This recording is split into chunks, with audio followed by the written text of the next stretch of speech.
स्वागत है आपका देवभूमि समाचार में। मैं हूं आपके साथ जूही सिंह और बढ़ते हैं खबरों की ओर। मुख्यमंत्री पुष्कर सिंह धामी से पेरिस ओलंपिक से लौटे खिलाड़ियों ने मुलाकात की। खिलाड़ी अंकिता ध्यानी, परमजीत सिंह एवं सूरज पवार ने मुलाकात की है और मुख्यमंत्री ने तीनों खिलाड़ियों को बधाई देते हुए उन्हें सम्मानित भी किया। साथ ही उनके उज्जवल भविष्य की कामना की और शुभकामनाएं भी दी। तो मुख्यमंत्री ने खिलाड़ियों को सम्मानित किया है और भविष्य के लिए बधाई भी दी।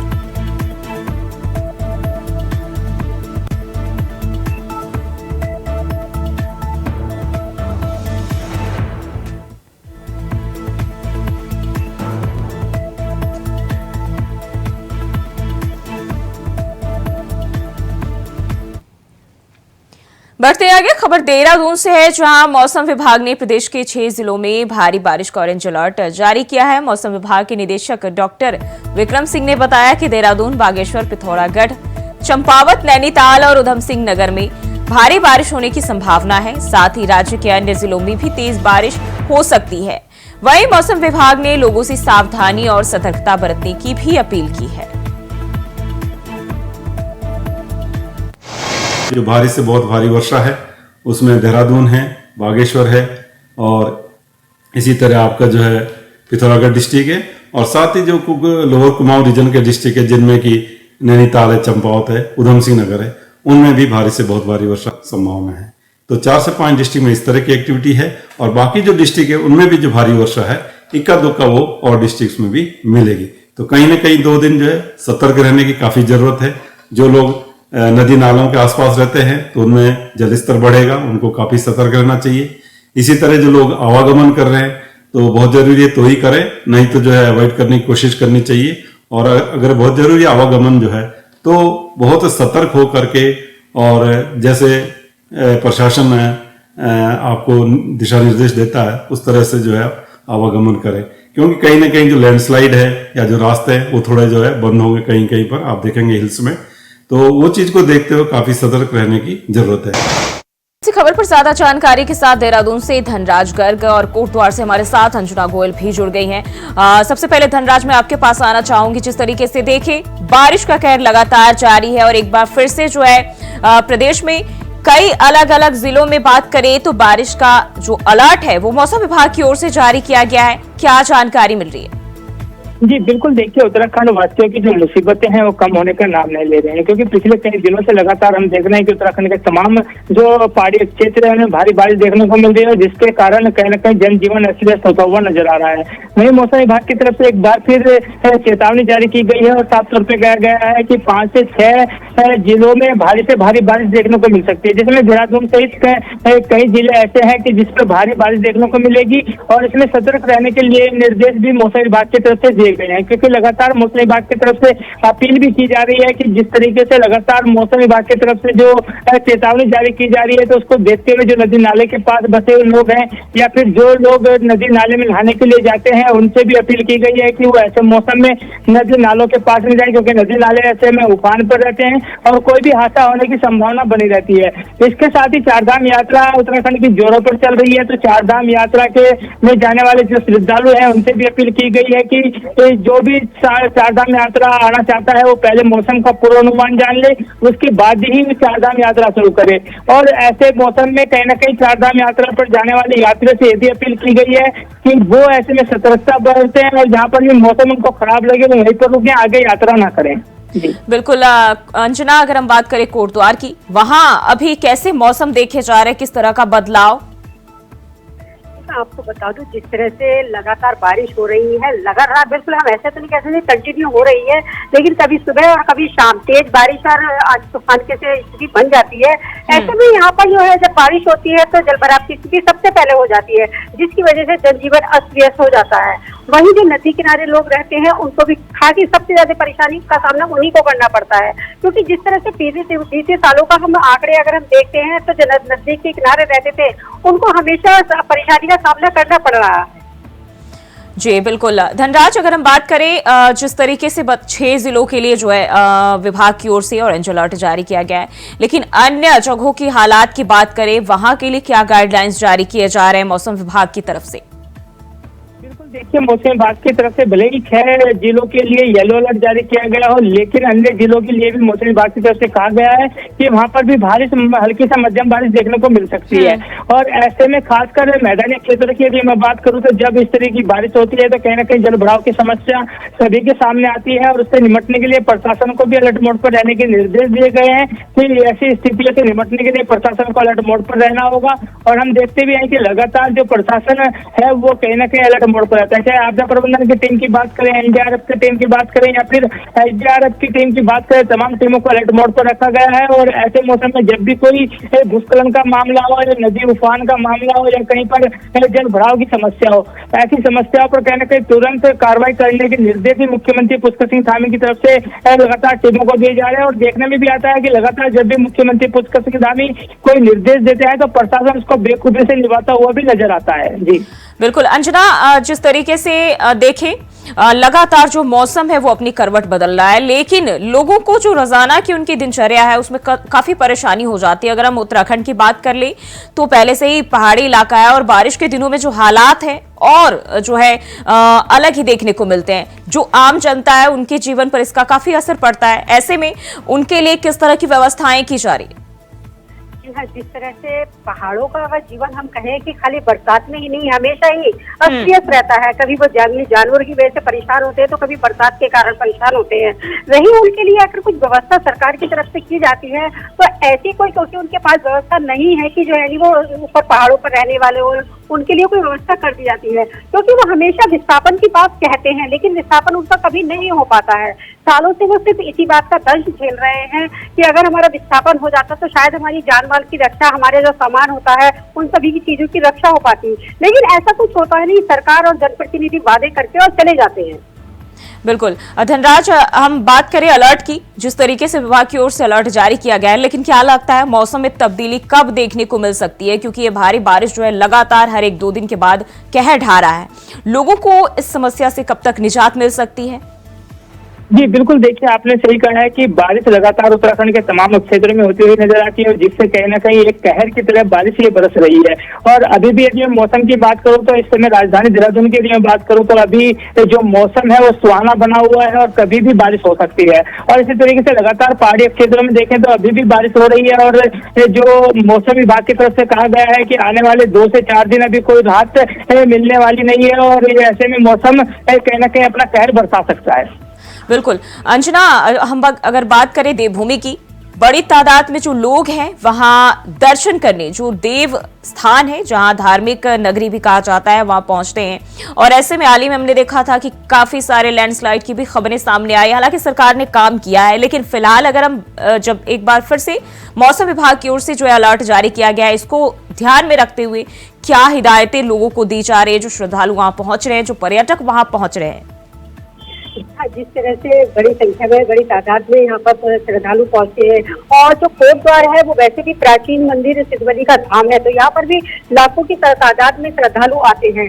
ऐसे में जब बारिश पड़ जाती है और डेंजर जोन है वो बंद हो जाते हैं तो वहाँ पर वैकल्पिक मार्ग सिर्फ एनएच के पास ये होता है कि वो उस रास्ते को जल्द से जल्द खोलने का कोशिश करे, जिससे वो सफल भी होते हैं। लेकिन अगर वैकल्पिक मार्ग की बात हम करते हैं तो पहाड़ों को जाने के लिए यहाँ से कोई वैकल्पिक मार्ग नहीं है जिससे उन श्रद्धालुओं के लिए कोई व्यवस्था की गई हो, क्योंकि उनको यही एकमात्र रास्ता है जहाँ से जाकर ऊपर जाना पड़ता है। बिल्कुल धनराज, हम अगर बात करें जिस तरीके से देखें जो आम दिनचर्या है जिनकी लोगों की, कहीं ना कहीं उनके जीवन पर इसका बड़ा असर पड़ता है। और बारिश का कहर जिस तरीके से काफी समय से उत्तराखंड में देखा जा रहा है, ये लोगों के लिए बहुत बड़ी परेशानी बन गया है। और अगर बात करें सड़कों पर जिस तरीके से जो पहाड़ी क्षेत्र है और जो मैदानी क्षेत्र है, दोनों में क्या कुछ माहौल देखे जा रहे हैं? कैसी मुश्किलें लोगों को हो रही है? जी बिल्कुल, देखिए कहीं ना कहीं मुश्किलें बारिश से जरूर लोगों को उठानी पड़ती हैं, लेकिन ये प्राकृतिक नियम है कि बारिश होती होती है, क्योंकि मानसून जब आते हैं तो बारिश इसी तरह वो कहर बरसाती हुई नजर आती है। और आज का ही मामला नहीं है, पिछले यदि हम रिकॉर्ड उठाकर देखें तो पिछले भी इसी तरह के रिकॉर्ड सामने आएंगे कि जब भी मानसून उत्तराखंड के अंदर दस्तक देते हैं तो पहाड़ी क्षेत्र हो या मैदानी क्षेत्र हो तो कहीं ना कहीं बारिश का कहर जरूर बरसता है। क्योंकि आपने देखा होगा कि इस साल भी कहीं ना कहीं लोगों की मौत इस बारिश की वजह से हुई है, क्योंकि जो भूस्खलन के मामले उत्तराखंड के अंदर होते हैं उनसे मौतें हुई हैं। उसके साथ ही जो पानी का जल स्तर बढ़ता है उससे मौतें हुई है। और आपने देखा कि अभी कावड़ मेला उत्तराखंड के अंदर हरिद्वार के अंदर चला था और उसमें भी कई कावड़ी गंगा में बह गए थे। तो इसके चलते कहीं ना कहीं जो कहर है वो लगातार उत्तराखंड के अंदर जरूर बरसता है, लेकिन सरकार इसके पूरे इंतजाम भी जरूर करने के वादे करती है और धरातल पर उतारा भी जाता है। लेकिन कुछ प्राकृतिक आपदाएं ऐसी होती हैं कि उनको रोका नहीं जा सकता, लेकिन उनको कम जरूर किया जा सकता है। और उनको कम करने के लिए लगातार मुख्यमंत्री पुष्कर सिंह धामी आपदा प्रबंधन की टीम हो, एनडीआरएफ की टीम हो, एसडीआरएफ की टीम हो, तमाम टीमों के साथ बैठक भी करते हैं। उनको निर्देश आवश्यक निर्देश भी देते हैं कि किस तरीके से उनको पूरा जो टाइम रिस्पॉन्स है वो कम से कम किया जा सके। बिल्कुल धनराज, बहुत बहुत शुक्रिया आपका तमाम जानकारी के लिए। अंजना, आपका भी बहुत बहुत शुक्रिया जानकारी साझा करने के लिए। और रुकते हैं एक छोटे से ब्रेक के लिए, फौरन हाजिर होते हैं। और ब्रेक के बाद फिर से स्वागत है आपका। बढ़ते हैं खबरों की ओर। पर्यटन नगरी रानीखेत के गांधी चौक पर कांग्रेस प्रदेश अध्यक्ष करण माहरा का 1 घंटे का मौन व्रत रहा, जिसमें स्थानीय कांग्रेसी भारी संख्या में शामिल हुए। इस दौरान करण माहरा ने कहा कि प्रदेश में लगातार बलात्कार जैसी घटनाएं हो रही है, लेकिन भाजपा सरकार इसमें फेल रही। भाजपा अपने ही राज्यों में होने वाले इस तरह की घटनाओं पर मौन क्यों है? आपको बता दें, यह मौन व्रत राज्य में हो रही बलात्कार की घटनाओं को लेकर किया गया था। जो सरकार आई थी उसके कार्यकाल में इन 7 वर्षों में हम आखिरी स्थान से महिला अपराध में पहले स्थान पे आ गए। और ये रिपोर्ट एनसीआरबी की रिपोर्ट है, जो हम नहीं है, सरकारी रिपोर्ट्स है। उसके अनुसार 9 हिमालय राज्यों में उत्तराखंड आज महिला अपराध में पहले स्थान पर खड़ा है। और रोज कोई ना कोई ऐसी खबर आ रही है जिससे इधर देवभूमि सर्वसार हो रही है। 24 जून को एक 14 साल की बच्ची का रेप करके उसका मर्डर हरिद्वार में हुआ। उसके बाद रुद्रपुर में एक नर्स जो स्पोर्ट्स पर्सन भी थी, जिम जाती थी, ताकतवर लड़की थी, उसका रेप होता, उसका मर्डर कर देता। पुलिस जो खुलासा करती है उससे उस लड़की का, उस नर्स का परिवार सहमत नहीं है। वो कहते हैं एक शराबी हमारी बेटी को काबू में नहीं कर सकता था। उसके अलावा अभी आईएसबीटी में देहरादून, जो प्रदेश की राजधानी है, वहाँ एक 13 साल की नाबालिग का बलात्कार हो जाता है। आखिर पुलिस की गश्त क्यों नहीं होती? सीसीटीवी कैमरों के होने के बावजूद, रात्रि गश्त की व्यवस्था होने के बावजूद इतनी बड़ी घटना राजधानी में कैसे हो गई? ममता जोशी श्रीनगर से गायब होती है, आज 3 साल होने के उपरांत भी उसका पता नहीं चलता। लड़की का भाई भारतीय जनता पार्टी के एक मंत्री के ऊपर खुलेआम आरोप लगाता है कि उसकी वजह से जांच का खुलासा नहीं हो रहा है, उसका दबाव है। तो वही अंकिता भंडारी मर्डर केस का आप सभी लोगों को पता है, पुलिस ने बेशर्मी से कमरे को वीआईपी बता दिया। आग लगती है और एक बार नहीं, पहली बार आग लगने के 14 दिन बाद या 15 दिन बाद वहां दोबारा आग लग जाती है। आखिर वो एरिया सील क्यों नहीं हुआ? किस वीआईपी को बचाने की साजिश थी? और खबर रुड़की से है, जहां मंगलौर विधायक काजी निजामुद्दीन और उनके सैकड़ों समर्थकों के साथ मंगलौर बस अड्डे से लेकर मंगलौर पुलिस चौकी तक कैंडल मार्च निकाला गया। इस दौरान उन्होंने कहा कि हल्द्वानी में एक नर्स की हत्या कर उसके चेहरे को किसी एसिड से क्लीन कर डाला और उसकी जांच भी सही स्तर पर नहीं की जा रही है। वहीं बस चालकों ने भी एक नाबालिग बच्ची से गैंगरेप किया और इसी के चलते अब लगता है कि उत्तराखंड में कानून व्यवस्था कितनी लचर हो गई है, जो अपराधों पर रोक नहीं लगा पा रही है। इतना ही नहीं, उन्होंने यह भी आरोप लगाया कि जहां जहां बीजेपी शासित प्रदेश है उन सभी में कानून व्यवस्था बहुत ही खराब हो चली है। इसी को लेकर आज यह कैंडल मार्च निकाला गया और शांतिपूर्ण प्रदर्शन कर बीजेपी सरकार को चिताने का काम किया गया है। जो कैंडल मार्च है माननीय विधायक मंगलौर विधायक काजी निजामुद्दीन साहब के संरक्षक में निकाला गया है। एक जो दुराचार करके मर्डर कर दिया गया है और सफाई से बॉडी को नष्ट कर दिया गया है ताकि असली जो हत्यारे हैं वो पकड़े ना जा सकें। एक सिर्फ आप लोगों के सवालों से बचने के लिए एक को मुलजिम बना दिया गया है, बाकी 4 जो थे उनका अभी तक कुछ पता नहीं। तो उस संबंध में ये कैंडल मार्च आज हम लोगों ने निकाला है। वहीं उत्तराखंड में बारिश का सिलसिला जारी है। लगातार हो रही बारिश से नदी नाले उफान पर है। टिहरी कुमारलड़ा क्षेत्रांतर्गत गदेड़े के उफनाने से कई लोग फंस गए, जिसके बाद एसडीआरएफ की टीम मौके पर पहुंची और दिल्ली से आए 8 पर्यटकों और 9 स्थानीय लोगों को सकुशल रेस्क्यू कर सुरक्षित स्थान पर पहुंचाया गया।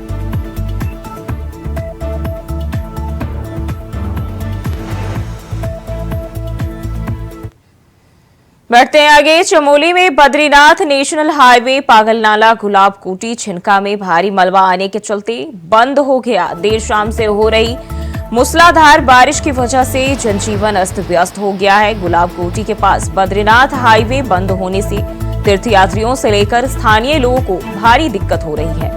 वहीं हाईवे के दोनों ओर वाहनों की लंबी लंबी कतार लगी हुई है। प्रशासन की टीम मौके पर मौजूद है और हाईवे खोलने में जुटी हुई है।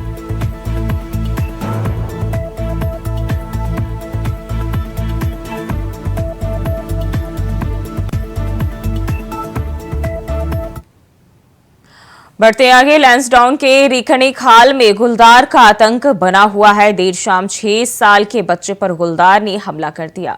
आपको बता दें कि गुलदार घर के भीतर से बच्चे की मां के सामने से बच्चे को खींच कर ले गया। काफी देर तक ग्रामीण और पुलिस बच्चे की तलाश में जुटी रही। बच्चे की मां रक्षाबंधन पर अपने भाई को राखी बांधने के लिए अपने मायके आई हुई थी और वहीं मामले में दुख जाहिर करते हुए लैंसडाउन विधायक दिलीप रावत का कहना है कि सरकार को इस मामले में गंभीरता से लेना चाहिए और 1 दिन का विधानसभा सत्र वन अधिनियमों को लेकर रखना चाहिए। तो गुलदार का आतंक बढ़ने से मां के सामने से जो बच्चे को उठाकर ले गया और इसी को लेकर विधायक ने सरकार से अनुरोध किया है। वहीं उत्तराखंड में राज्य आंदोलनकारियों को सरकारी नौकरियों में 10% क्षैतिज आरक्षण देने वाले विधेयक को राज्यपाल लेफ्टिनेंट जनरल गुरमीत सिंह ने मंजूरी दे दी है। मगर अब इसको लेकर सियासत भी हो रही है, क्योंकि जहां एक तरफ सरकार के मुखिया मुख्यमंत्री पुष्कर सिंह धामी कह रहे हैं कि राज्य सरकार आंदोलनकारियों के संघर्ष और बलिदान को कभी नहीं भूल सकती, मगर विपक्ष सवाल उठाकर पूछ रही है कि नौकरी है कहां जो आप सरकारी नौकरियों में 10% आरक्षण देने की बात कर रहे हैं। 11 साल के लंबे इंतजार के बाद राज्य आंदोलनकारियों को सरकारी नौकरियों में आरक्षण का लाभ मिल सकेगा। राज्य आंदोलनकारी और उनके आश्रितों को नौकरी में 10% क्षैतिज आरक्षण के विधेयक को राजभवन की मंजूरी मिल गई है। इसी साल फरवरी के महीने में धामी सरकार ने प्रवर समिति की सिफारिश को मानते हुए विधेयक को कुछ संशोधनों के बाद राजभवन को भेजा था। आरक्षण विधेयक को मंजूरी मिलने से 11,000 से ज्यादा राज्य आंदोलनकारियों और उनके आश्रितों को इसका लाभ मिलेगा। मुख्य विपक्षी दल कांग्रेस जहां इसका स्वागत कर रही है, वहीं सरकारी नौकरियों में कमी को लेकर सरकार से सवाल भी पूछ रही है। आपको बता दें कि हाईकोर्ट ने मार्च 2018 में सरकारी सेवाओं में आरक्षण देने को असंवैधानिक घोषित कर दिया था। उत्तराखंड राज्य निर्माण में राज्य आंदोलनकारियों का बहुत बड़ा योगदान रहा है, इसलिए उनके जो अधिकार हैं उनके अधिकारों को सुरक्षित करने के लिए 10% का क्षैतिज आरक्षण उनको प्राप्त हो और उसको सुनिश्चित करने के लिए विधानसभा में विधेयक लाया गया है और विधेयक लाकर उसको पारित किया गया। 7 फरवरी 2024 को माननीय राज्यपाल महोदय की स्वीकृति के लिए उसको भेजा गया था। महामहिम राज्यपाल महोदय के द्वारा उस विधेयक को स्वीकृति प्रदान कर दी गई है। अब कानूनी रूप से ये विधेयक बनकर पूरी तरह से लागू हो जाएगा। कैबिनेट मंत्री प्रेमचंद अग्रवाल ने भी राजभवन से आरक्षण विधेयक को मंजूरी मिलने के बाद कहा कि राज्य की धामी सरकार जो कहती है वो करके दिखाती है और जो वादा राज्य आंदोलनकारियों से किया गया था उस वादे को पूरा करने का काम किया गया है। जबकि राज्य आंदोलनकारियों की माने तो लंबे इंतजार के बाद इस विधेयक को मंजूरी मिल पाई है। वहीं अब राज्य आंदोलनकारी चाहते हैं कि मंजूरी के बाद प्रशासन भी इसका आदेश जल्द ही जारी करे, जिससे आश्रितों को नौकरियों में आरक्षण का लाभ मिल सके। उत्तराखंड के आंदोलनकारियों के क्षैतिज आरक्षण के विधेयक को अपने प्रदेश के माननीय राज्यपाल लेफ्टिनेंट जनरल गुरमीत सिंह जी के द्वारा मंजूरी प्रदान कर दी गई है, उसके लिए मैं उनका बहुत आभार व्यक्त कर रहा हूं। और जिस प्रकार से अपनी माननीय पुष्कर सिंह धामी जी के नेतृत्व में बनी सरकार के द्वारा यहाँ विधानसभा से इसको पारित किया गया। आज जिस प्रकार से उत्तराखंड राज्यानुकारी क्षेत्रीय आरक्षण के अधिनियम पे जो महामहिम ने हस्ताक्षर किए हैं, निश्चित रूप में ये सभी राज्यानुकारियों के संघर्ष का जो है जीत का परिणाम है, सबके संघर्ष का परिणाम है। इसमें माननीय मुख्यमंत्री, हमारे जो कुछ जनप्रतिनिधि जो हमारे संघर्ष के साथ इन्होंने समझा और पहल करी, और महामहिम को मैं इसके लिए धन्यवाद देता हूँ कि उन्होंने हमारी उस मातृ शक्ति को रक्षाबंधन का एक उपहार दिया है, जिनके संघर्ष और त्याग तपस्या बलिदान से इस राज्य की परिकल्पना पूरी हुई थी। निश्चित रूप से 11 साल का उनका इंतजार खत्म हुआ और आज उनको ये सौगात मिली है। मैं सबसे पहले तो अपने प्रदेश के तमाम राज्य आंदोलनकारी भाइयों को, बहनों को बहुत बधाई देना चाहती हूँ और उनके उज्जवल भविष्य के लिए शुभकामनाएं देना चाहती हूँ। और अब ये अपेक्षा करूंगी कि सरकार ने जो ये वादा किया है उस पर वो अडिग रहे और अमल करे। उत्तराखंड में राज्य आंदोलनकारी लंबे समय से इस आरक्षण विधेयक को मंजूरी मिलने की मांग सरकार से कर रहे थे, लेकिन प्रशासन की लेट लतीफी के चलते इस विधेयक में कोई ना कोई कमी जरूर आ रही थी। लेकिन अब राजभवन से मंजूरी मिलने के बाद संशोधित विधेयक जल्द लागू हो पाएगा और राज्य आंदोलनकारियों के आश्रितों को इसका लाभ मिल सकेगा। देहरादून से अभय कैंतुरा की रिपोर्ट।